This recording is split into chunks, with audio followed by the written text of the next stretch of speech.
This content is not intended to be a substitute for professional medical advice, diagnosis, or treatment. Always seek the advice of your physician or other qualified health provider with any questions you may have regarding a medical condition. Well, hello YouTube family, it is me, Miss Dana Ashley. Today I'm coming from outside beautiful mountains of Southern California. Wanted to get a little bit of natural sunlight, although I'm pretty much in the shade. You may see some scene changes or lighting or audio changes. I'll try to do my best, but I'm kind of tired of being cooped up in the house all the time, so bear with me. And today, you guys, I have so much incredible information to cover in an effort to keep this video out of the CONTRO list. So I'm going to be using a few abbreviations, and you'll see here, if you look at your screen, the very first word at the top, when I have to say that word, I'm just going to say CV. The second word, this country that the social media doesn't like us to talk about too much, I'm going to say CH. The third group that is all over this thing, I'm going to say the WHO. Finally, UNITED nations, I'm going to say UN. All right? That guy at the bottom who finally left this world not too long ago, I'm going to call him David Rocker. How about that? These are words I'm going to have to be saying a lot in this presentation, and the more I say them, the more I'm going to go down in visibility, and I think this is something that everyone deserves to hear about. I really am sorry I have to do this. It's just where we're at. I hope I don't annoy you. Today I want to bring you some insights regarding the cause and the symptoms, okay? Note the word symptoms of CV that you have probably not yet heard. And no, this isn't about some patent or some P4 lab close to the seafood market, but it's about something far more profound. It is concerning the impacts, such as the inability to breathe, such as having a cough with no phlegm. Rather odd for pneumonia, wouldn't you say? And things like suddenly falling over with no other signs of sickness. All of these things can be related to something completely different than a VIRUS. So let's explore this little reported fact about what has been happening in CH.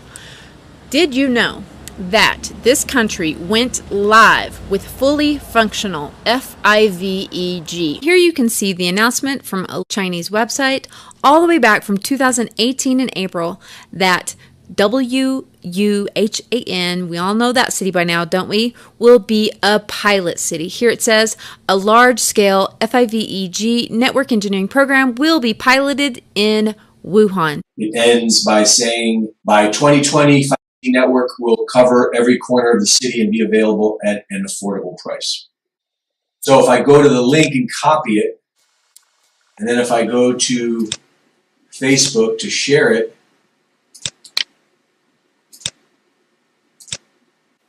you can't share this link.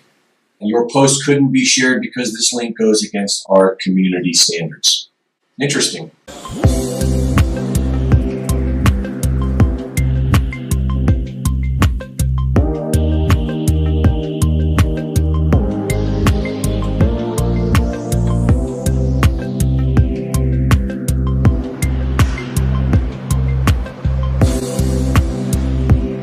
This country went live with, yep, look at your screen, guys.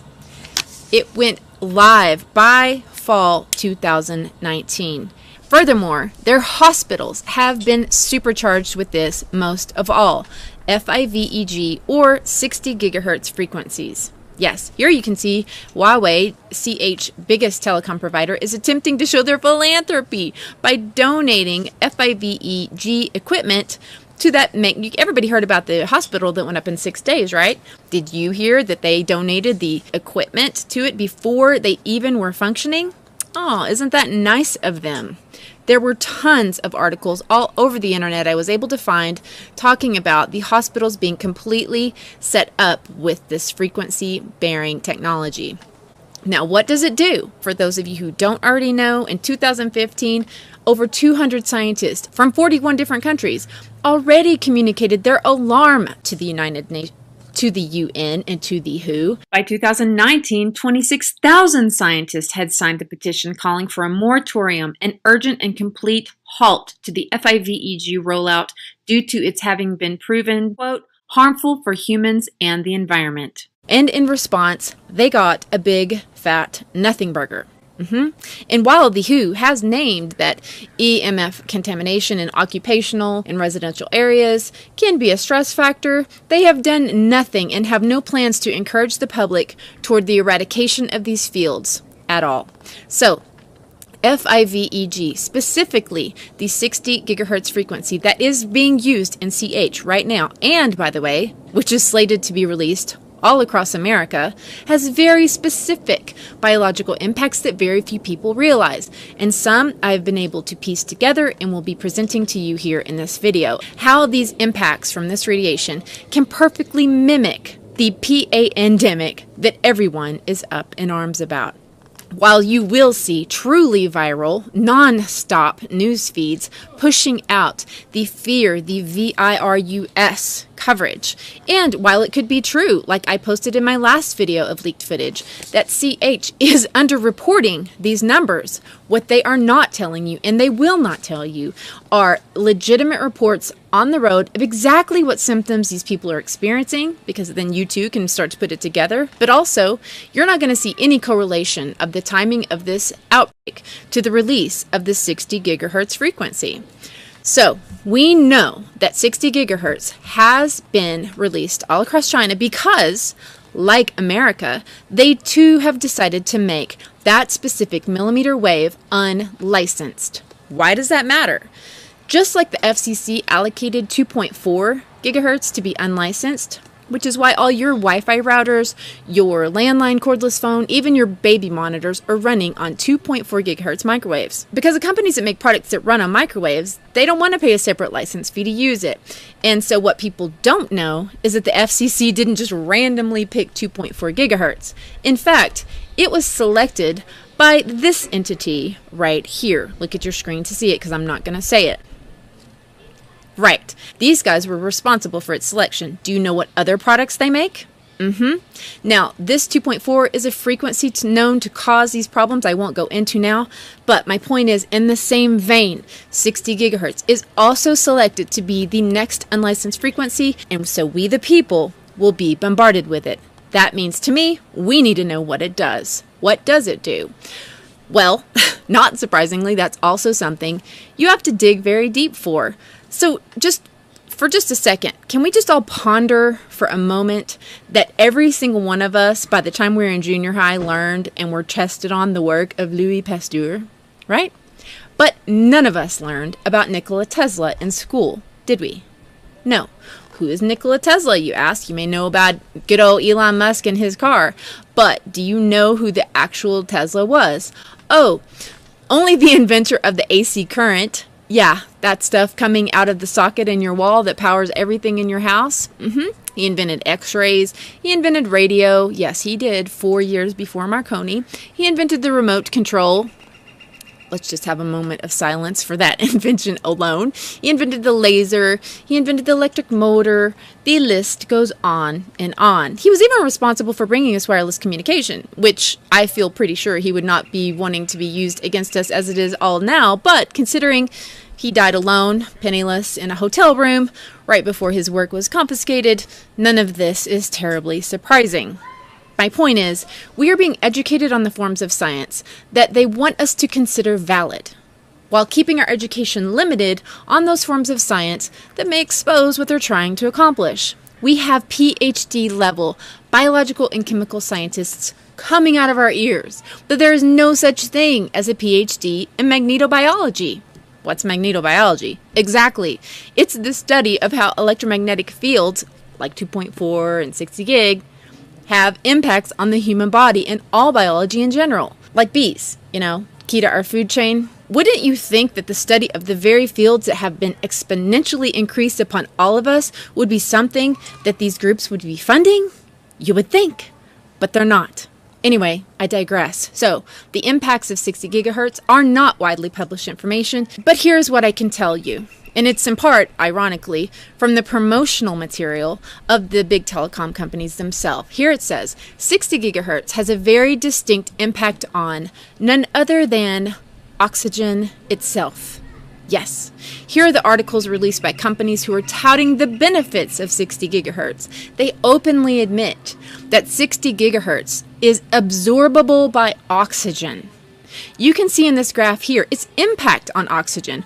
All the frequencies before 60 gig are not impacted. Then once it hits that frequency, it spikes and becomes hugely absorbed by oxygen. Now in this article by the companies selling products that are going to run on 60 gig, they say that it's going to help its interference levels. Oh, isn't that nice? They don't want your first shooter video games to lag.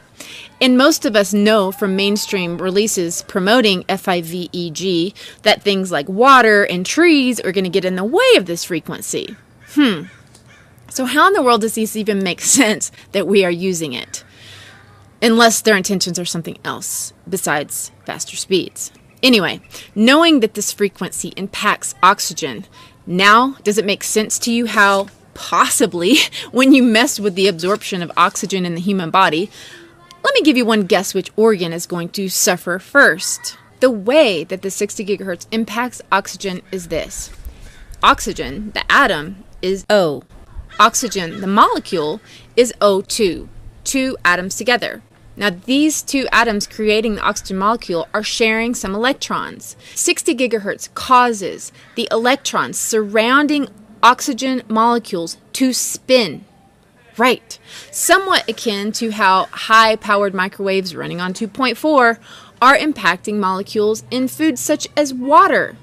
They're heating in part by impacting those molecules to rotate or oscillate with each wave. The movement energy from the rotation of these super tiny water molecules is actually helping to heat the rest of the food. So in a similar way that 2.4 causes H2O to oscillate, 60 gigahertz, even at lower powers, is causing the electrons on oxygen molecules to spin. And as you might imagine, changes to the spin frequencies on oxygen electrons can have impacts on human biology. When you breathe in, the reason that breathing air into your lungs gets oxygen into your blood and therefore in important places like your brain is because the oxygen entering into your lungs gets picked up by a very important iron-containing protein called hemoglobin in your blood. But the unfortunate impact of oxygen molecules spinning the electrons is that it makes the hemoglobin unable to uptake the oxygen and get it to the rest of your body. Now, this info was taken from a textbook called Magnetobiology, Underlying Physical Problems. But even beyond this, isn't the fact that the telecom companies are admitting that 60 gigahertz is absorbable by oxygen just stunning information? And shouldn't the fact that 60 gigahertz even fundamentally interacts with oxygen, the most abundant and arguably most important element to all of biological life, be headline news that stops everything until we deeply test the implications of that? If you believe that they must have already tested 60 gigahertz for health and safety, please listen very carefully to what Big Telecom admits when they were asked that very question. 5G, as you well know, also uses higher frequency waves that don't travel as far and will rely on a network of hundreds of thousands, potentially millions of small cell sites. And the question then is, are there any health implications, any public safety implications? So my question for you, particularly Mr. Gillen and Mr. Perry. Thank you, Senator. I think, thank you for your focus on the issue. Safety is paramount, and as you alluded to, we rely on the expert agencies, we rely on the findings of the FDA and others as to the requirements to keep all of us safe. There are no industry-backed studies, to my knowledge right now. Happy to visit with you as to what opportunities you think there needs to be more studies, and we're always for more science. We also rely on what the scientists tell us. So essentially, the answer to my question, how much money? Zero. I can certainly follow up with you, Senator. To my knowledge, there's no active studies being backed by industry today. Anybody else know of industry commitments to back research, fund it, support it, to ascertain scientifically the health effect? No, I'm not aware of any. So there really is no research ongoing. We're kind of flying blind here, so far as health and safety is concerned. Thank you, Mr. Chairman. Thank you. Is this all starting to make sense? What they are calling the CV is acute respiratory disease. And while you can't believe 100% anything coming out of China, it seems to me there were enough leaks of people suddenly falling over in the streets that the CH government doesn't want people talking about or sharing, with no other apparent illness. Guys, listen, CV is not new, okay? It's a cold, it's a flu. That's why it says on the side of hand sanitizers like Purell and the side of a can of Lysol that it kills it. It's common enough to be listed on the most common disinfectants. But now the CH government is admitting that people can have virtually no symptoms and suddenly fall over. No symptoms, but then they can still have it. What is it? Lack of oxygen can do that too, right? I mean, let's use common sense here. What happens to you when you have the flu, right? You start to feel bad, achy, you call in sick, you don't want to go outside, you go to lay down in bed, mama brings you some chicken noodle soup, right? Or you just bopping around fully clothed, doing normal things, and fall over?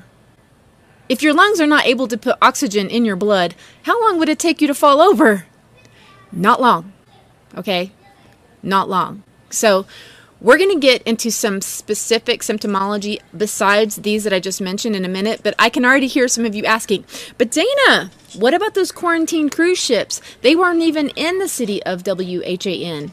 That's very true. And I have some very relevant news for you on that topic. These ships that were quarantined just so happened to be from the Diamond Princess line of cruise ships. So let's check out this PR release from Princess Cruises. Continuing Princess Cruises' comeback new promise, a commitment focused on investing more than $450 million across the global fleet. Now here they go into some of these very expensive upgrades that they have added. Well, one of the upgrades that they go into great detail explaining on their website with high-end marketing videos showing exactly how it works is their network connectivity. Here's from their press release. Carnival Corporation and Regal Princess announces they will, quote, establish a new industry apex in connectivity capabilities. It says, using its newly developed connectivity service, MedallionNet, and working with SES networks. More about them in a minute.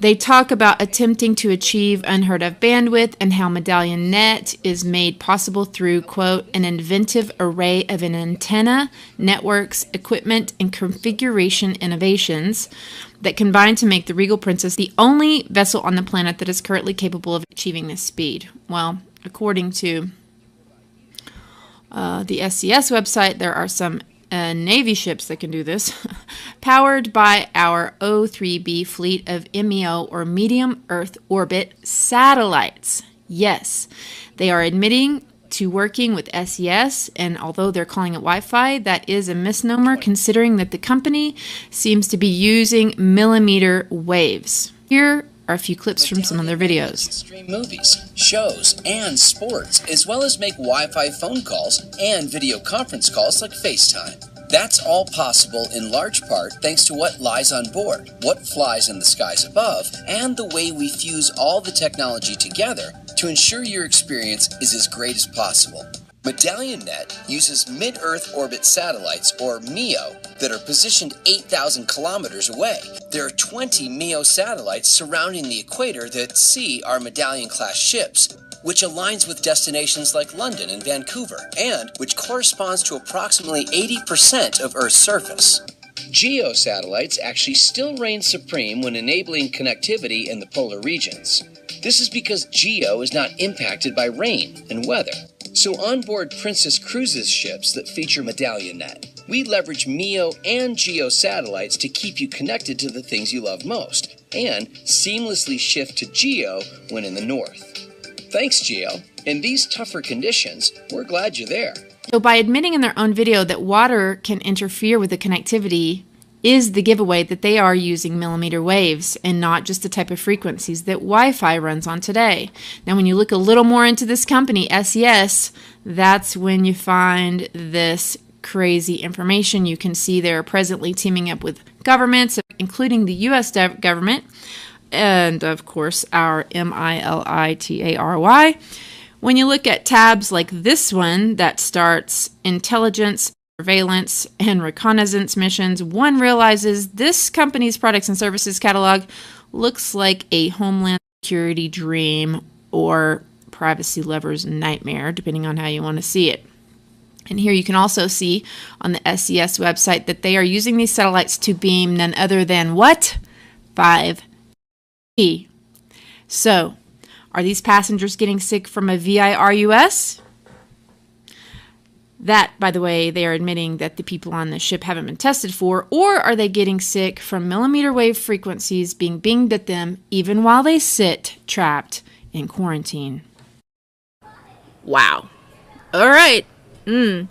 So what about all those other cities? Other cities that people have left CH4 and still got their CV virus? Well, I mean, the ones that I'm not watching this every minute. I've been working too hard on this piece. But all the cities that I found that supposedly have this, this has happened to so far, they are people who are already openly advertising that they have FIVEG themselves. Places like South Korea, check. Hong Kong, check. And then to further your questioning about what Central CH is actually dealing with besides the VIRUS, there was that news released in several alternative sources, and some even mainstream in 2018-19, announcing that CH had completed construction of a project to build a giant antenna that was 5 times the size of New York City. Do you remember that? Said this experimental radio antenna is rumored to have taken 13 years to finish, and although its official purpose was, quote, to detect earthquakes and minerals, others speculate it would be used to communicate with submarines. While the article states the exact site of the facility is not being disclosed, but information in Chinese research journals suggests it was in the Huazhong region.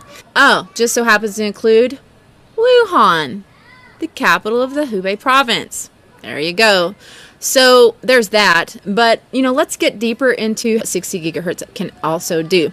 Now, this was an interesting paper released by one specific hospital in WHAN, and this doctor with this YouTube channel, he was going over them in great detail. A lot of people have a lot of attention on this, but unfortunately, they're not looking at it through the eyes of the FIVEG that I'm sharing with you now, and so a lot of things to him don't make sense, but when you look at it knowing this, it all fits together rather perfectly.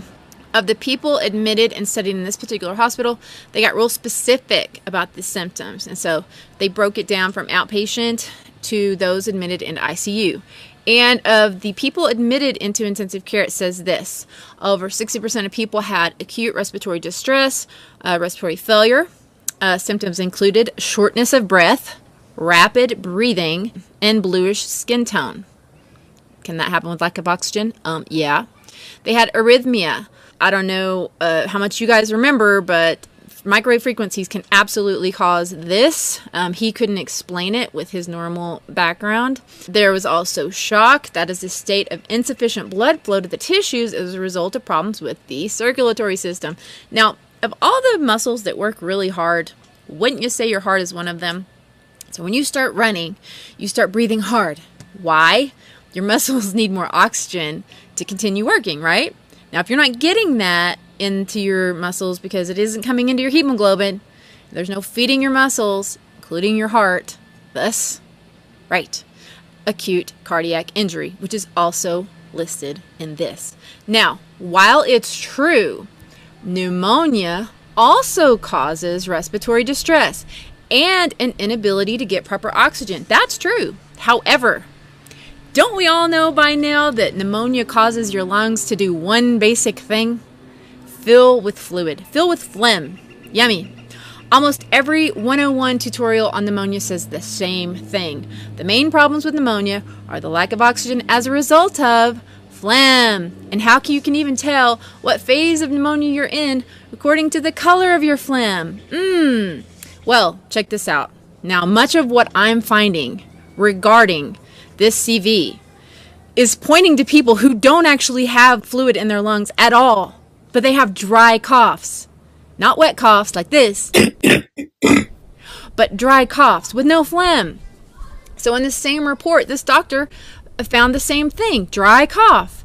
But also, these social leaks of media, people who are using social media, they're so desperate. They're desperate to get help. Here they're saying the same thing. Look at this.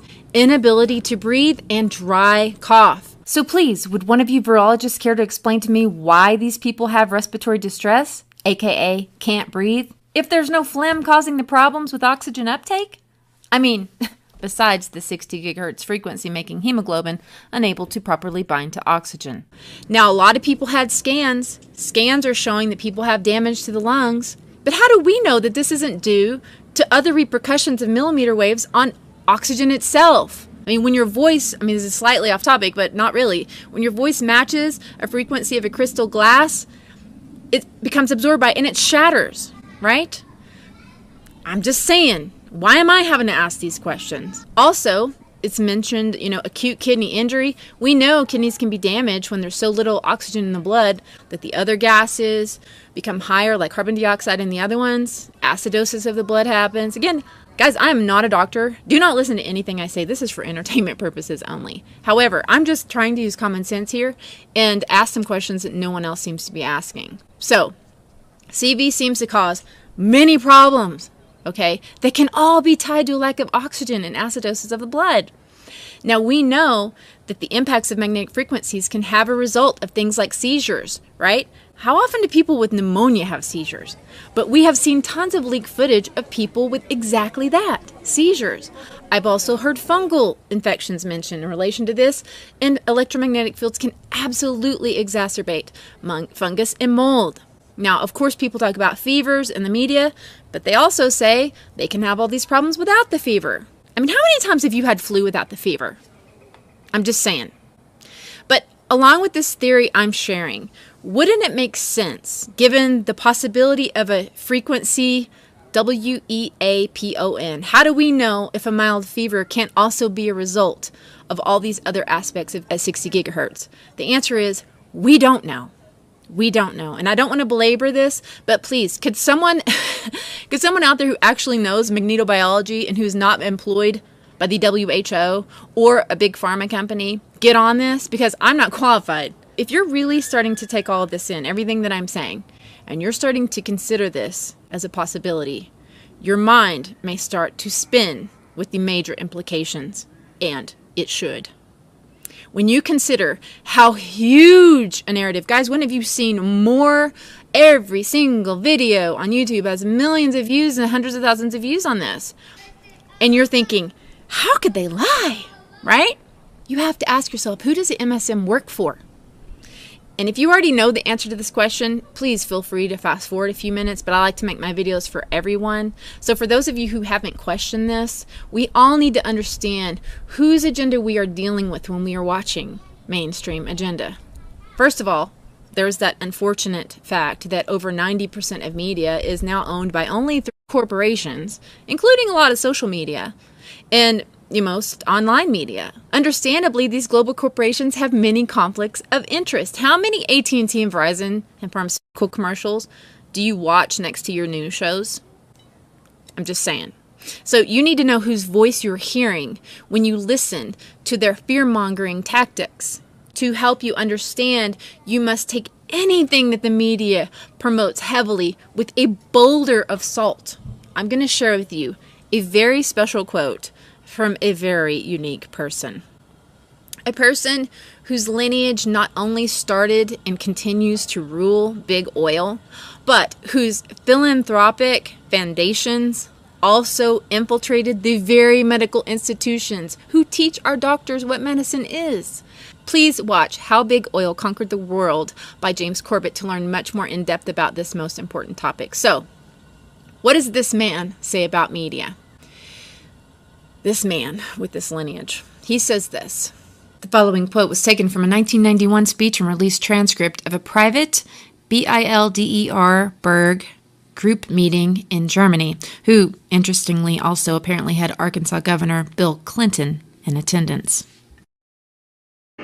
We are grateful to the Washington Post, the New York Times, Time Magazine, and other publications whose directors have attended our meetings and restricted their promises of discretion for almost 40 years. It would have been impossible for us to develop our plan for the world if we had been subject to the bright lights of publicity. But the world is now more sophisticated and prepared to march toward a world government. It would have been impossible for us to develop our plan for the world had we been subject to the bright lights of publicity during those years. He's thanking the mainstream media for discretion AKA keeping their big mouth shut about what they should be reporting on, but aren't. They want you looking away from the things that would expose their, quote, world plans, and towards the things that not only won't jeopardize their plan, but will help bring it into fruition. The funny thing is, a lot of these truthers that I'm seeing, they're talking about the CV being a WEAPON, as if saying that is exposing the elite, when in fact, it's just moving their agenda forward instead. Now, whether you think this virus is wild or a biologically created one, aren't you still going to be screaming to keep quarantining people that are heading towards America from CH? And are you going to be happy when they haul them off to military bases instead of letting them come home? The people in that cruise ship can't leave, nor can they leave the 60 gigahertz frequencies that are still beaming them. We're working very closely with China and other countries. Work with China. They need our help, and especially in terms of vaccine development. The country has about 4 or 5 exciting vaccine candidates that are out there. Meet Peter Hotez, who not only received his PhD from Rockefeller University itself, but a shill of a man who rides on the millions of dollars of funding allocated towards constant VACCNE production. In the end, when you have a virus that's so highly contagious, that's really the only way you can tamp down an epidemic. So we're working on a vaccine. There's 4 or 5 others. Yeah, you probably are. Now, when the rest of the world is seeing all these other crazy rabbit holes they're creating, like, oh, Russia thinks America started it, and when China sees that their government is handling this very badly, and once again not taking care of their people, this isn't just about duping America. It's about duping everyone. Can you see, with all of this mess, the people of the world throwing their hands up and being like, oh, we need a higher power to take over this mess? Exactly. Never mind that the UN and the WHO and other groups involved with Mr. Rocker's lineage are very pro-5GEE. And psst, hey America, so is your president. The race to 5G is a race America must win, and it's a race that we will win. Remember the very group, WHO, is the same group that has done nothing to stop the dangers of these high frequencies for the rest of the world, even though hundreds of scientists are petitioning they do. Now, for those of you who may be wondering, but what about the VIRUS itself? I mean, aren't they testing this? And they can prove that it's a VIRUS? Remember, we have heard, even in the MSM, that China hardly has any tests to confirm whether or not people have the VIRUS, right? That's pretty convenient, isn't it? So many times people are going to be coming down with this, symptoms of this, and they're going to label it acute respiratory problem and perhaps even dying from it before they test. And when that happens, aren't they going to just assume that it's a positive case of CV? I don't think we're ever going to know the real answer to that question. But then there is the sad fact that many of these hospitals are incapable of testing even if they had them. And so what are they doing? They're sending their samples to the possibly compromised WHO themselves. As you can see here in the symptom sheet by that hospital I showed you earlier, they did just that. But beyond all this, if I were to talk about some other suppressed truth regarding VIRUSs themselves, beyond the obvious that few ponder, that, look, viruses aren't even alive. You know that, right? Even Wikipedia calls virus an agent. They're not made up of cells. They're essentially a protein encapsulating a genetic piece of material, bits of double or single-stranded DNA or RNA. The reason that antibiotics don't work on viruses is because antibiotic, anti-life, they're not biological entities at all. Which is not to say that these things can't go in and cause damage, but for the truther community to now act like this CV, just this one, is suddenly manufactured, this thing has me wondering now if all of them aren't created for decades now. Because again, they're more like a set of commands, kind of like a bad robot trying to get his RNA where it ought not be. Also, we have to be very critical when they are pumping fear at us and ask, have there ever been times in our history when we were told to fear a VIRUS, but then their cure for it proved to be far more dangerous? The answer is a resounding yes. Many have pointed out that there are CVs that are patented, and there are. And some of these patents even mentioned that they are created to place inside of what? VACCINES. And so, all right, this is where this whole presentation can start to get very slippery for me. Because if I go into here now how many highly regarded scientists have been admitting from the 90s that the genuine isolation of a virus that we were all told to fear, right? If I show you how some of these scientists said, you know, that thing was never actually isolated. And you know, AIDS actually isn't caused by that. They've got to hold on to HIV. Why? To hold on to their funding. It's a disgrace for any other disease. With this much disagreement about the cause, we would by now have a balanced portfolio. They're dispersing AZT to 200,000 Americans in the name of a hypothesis that stands unproven, a drug that is the most toxic drug that has ever been licensed for long-term consumption in the free world. And if I talk about the devastating results of the ATZ drug that the people took that actually caused the symptoms known as AIDS, it's over for me. And if I talk about the devastating results of the Bill and Melinda Gates Foundation going all over the world, giving well-being SHOTS to little girls, causing some of them to die within 6 months, it's not going to work out well for me on this YouTube, CNN tube, NBC tube platform. So let's look at each one of these and see how we can get this down to zero. Probably one of these numbers is going to have to get pretty near to zero. That's back from high school algebra. But let's take a look. First, we've got population. The world today has 6.8 billion people. That's headed up to about 9 billion. Now, if we do a really great job on new vaccines, healthcare, reproductive health services, we could lower that by perhaps 10 or 15%. Now, if we do a really great job on new vaccines, healthcare, reproductive health services, we could lower that by perhaps 10 or 15%. We could lower that by perhaps 10 or 15%. $1 billion over the next 10 years to make it the year of the vaccines. What does that mean exactly? Well, over this decade, we believe unbelievable progress can be made, both inventing new vaccines, making sure they get out to all the children who need them. We could cut the number of children who die every year from about 9 million to half of that if we have success on it. And the benefits there in terms of reducing sickness, reducing the population growth, it really allows the society a chance to take care of itself. And the benefits there in terms of reducing sickness, reducing the population growth, We've seen now there's a type of foreign assistance for vaccines or for AIDS treatment that are incredibly effective. These are all about saving lives. And the good news is that as you make those breakthroughs, the population growth in the country goes down. These are all about saving lives. The population growth in the country goes down. The good news is the population growth in the country goes down.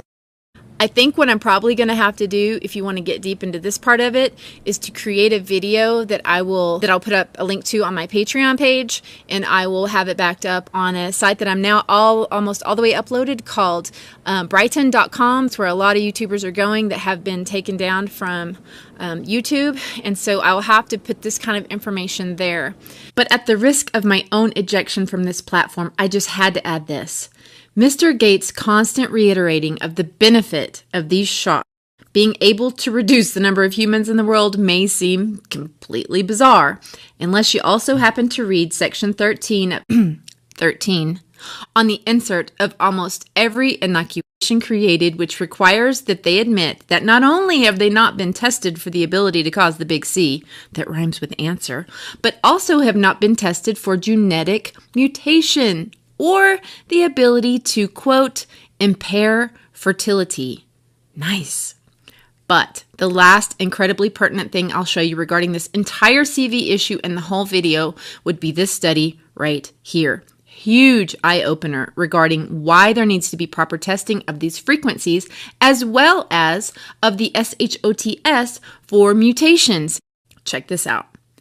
quote, exposure to 50 hertz electromagnetic field induces activation of the Epstein-Barr VIRUS genome. The abstract ends by saying, this finding provides additional evidence that DNA can be modulated by a magnetic field. Oh, you mean those untested electromagnetic fields that they're going to start freeing up and cranking all over America? They could activate mutations of dormant VIRUSs from DNA? DNA from what? And why would we have latent viruses and random DNA in us to begin with? Do any of the vaccines on the childhood schedule contain monkey kidney cells? Well, the polio vaccine does.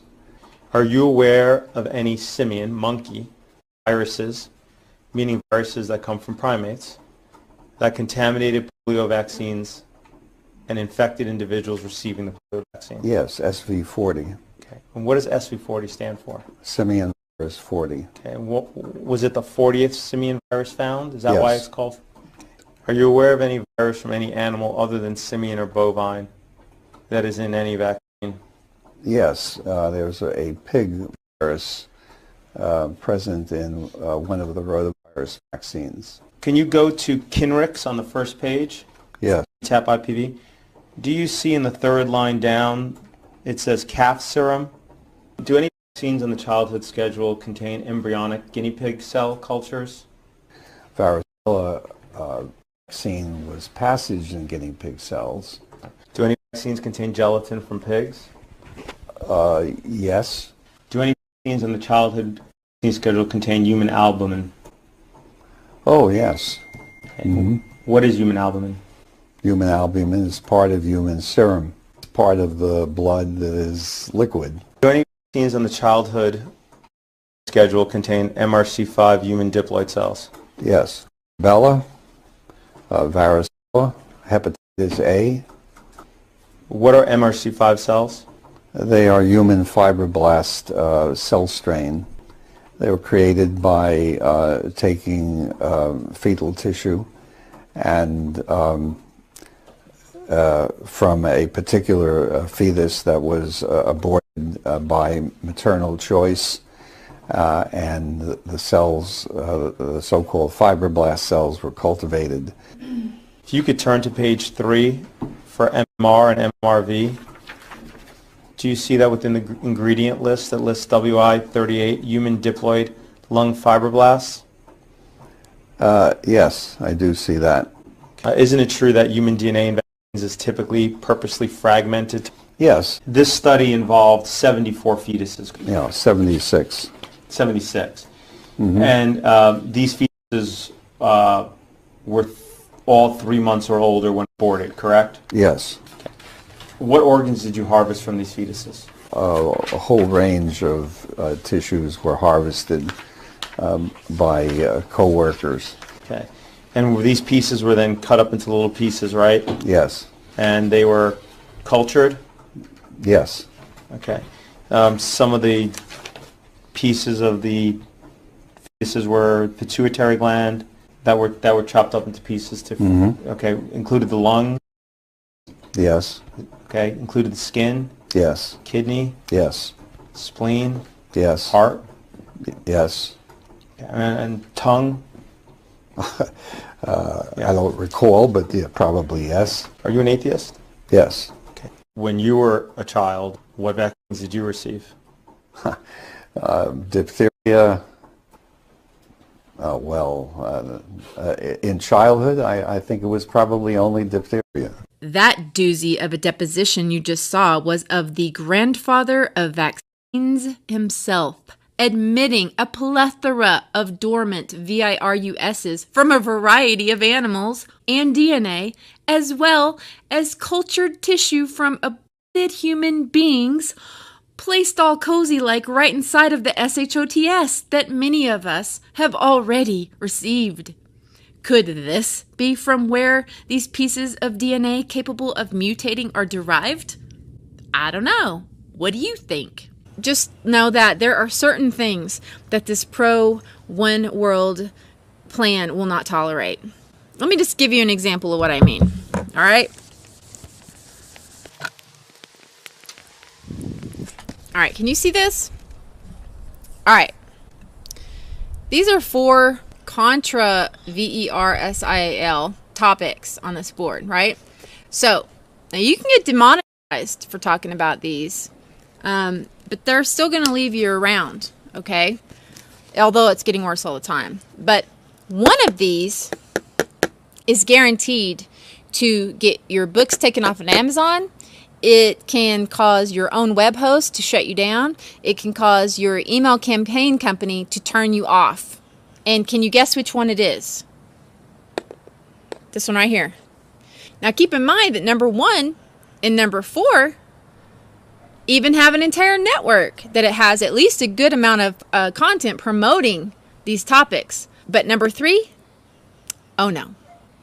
Now if you want to figure out the true plan, the true, what they call deep state, which is just another created word, that is meant to destroy us, then you need to figure out what topics no one can talk about. The right or the left are not exposing. Although one of the right or the left does have a lot more truth than the other one, that division is meant to divide us amongst ourselves. And given that your boy Trump is promoting FIVEG and he's telling people to get their... They have to get the shot. The vaccinations are so important. This is really going around now. They have to get their shots. SHOTS, I hope you will at least consider what I'm saying. Now, speaking of getting your SHOTS and the inability to speak, I have to show you just this one last thing. Now, while many people on YouTube already talked about Bill Gates and his big prediction of a CV only a few months before all this happened, it began in healthy-looking pigs, months, perhaps years ago. A new coronavirus spread silently within herds. Gradually, farmers started getting sick. Infected people got a respiratory illness with symptoms ranging from mild flu-like signs to severe pneumonia. The sickest required intensive care. Many died. But not nearly as many showed how at this same conference, a 201 event, being hosted by not only the Bill and Melinda Gates Foundation, but the UN and the WHO, spent almost a quarter of the time talking about not how to come together and help people suffering with disease, but instead talking about what new extreme measures to take when people spread any information that doesn't line up with their ultimate goal. As levels of trust fall and people stop cooperating with response efforts. This is a massive problem, one that threatens governments and trusted institutions. National governments are considering or have already implemented a range of interventions to combat misinformation.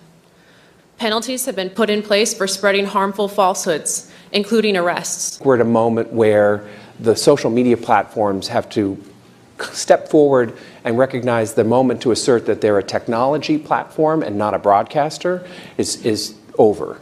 And on various social media channels and cable networks, there's been some conspiracy theories that are around about the potential that pharmaceutical companies or the UN have released this for their own benefit. So as we move forward, obviously trust in pharmaceuticals and government is very important at this moment. I think with the social media platforms, there's an opportunity to understand who it is that's susceptible in what form to misinformation. So I think there's an opportunity to collect data from that communication mechanism. The second thing is, with that ability, we can identify false information more quickly. We are actually receiving reports about people trying treatments that are purported to be effective but are actually harmful. And the quicker that's recognized and can be countered, the fewer people will fall susceptible to those things.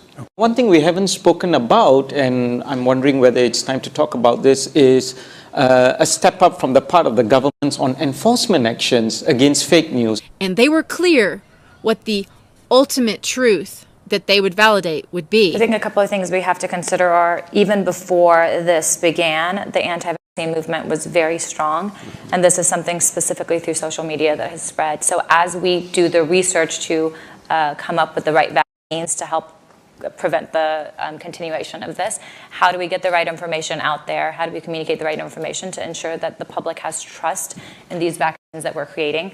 Other tactics that they mulled over under the disinformation part of the summit included how they thought that it's not only best to saturate the mainstream media with their version of truth. So there is work that's being done to actually create algorithms to sift through information on these kind of social media platforms. And I know that the Gates Foundation and others are funding organizations to work on things like this. Which, thanks to Susan Wojcinski turning YouTube into NBC Tube and CNN Tube, that's already happening here, check. But they also mentioned how important it would be to reach into private businesses, to get CEOs of corporations to encourage people to do what they say. There's considerable trust by employees of their employer, and that's been borne out by our own trust barometer in the last several years, where it's extraordinary the amount of trust given to the employer. And coupled with that, in times of crisis, as we're living, the role of the CEO and the trust given to the CEO for advocacy and for advancement of accurate information is considerable. They are so desperate to garner trust however they can. They even mention multiple times infiltrating faith-based organizations. I do think that there needs to be sort of an honest broker, a centralized command and control organization that really brings together the public-private sector, both on a global approach and also on a local approach. Thank you. Yes, I agree. And I wanted to speak to the point about having the honest broker. And I think in this regard, the United Nations fits the bill.